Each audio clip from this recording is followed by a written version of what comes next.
Over the course of this generation on the Switch, local multiplayer games have been represented in abundance, ranging from titles involving various styles of action, racing, shooting, or sports of some kind. There's been a little something for everyone to choose from overall. Breaking away from the typical pack, we now have Which Way Up, Galaxy Games, which simply charts its own path by throwing a variety of gravity-based mini-games at you and your friends to challenge yourselves with. Given that, for the most part, the controls are quite simple, consisting of controlling some gauge, jumping, or using a burst to propel yourself in a specific direction. More often than not, your success will come down to nuance. One example would be having to quickly jump between irregularly spaced and sized mini-planets, having to time your jumps correctly to allow yourself to get drawn to the next planet in a way reminiscent of Super Mario Galaxy and others. Another would be trying to be the first to shoot your golf ball to the flag, requiring you to carefully plan out your power and trajectory to get it to make its way around.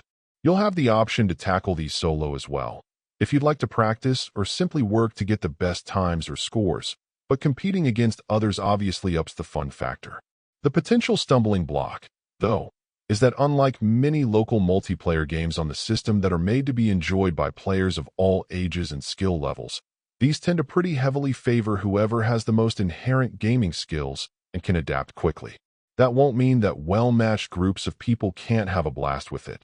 Just perhaps if you're planning to play it with your kids or some less hardened gamers, it's more likely to lead to frustration than fun. Of course, it can also be fun if you're all struggling together, but if someone is clearly better at these sorts of games, they could easily end up being somewhat unbeatable. That, of course, makes for a pretty heavily qualified recommendation in the end.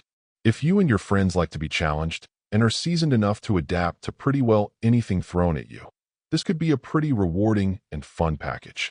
As long as you're roughly all on the same level, it could even be silly fun if everyone is equally bad at games.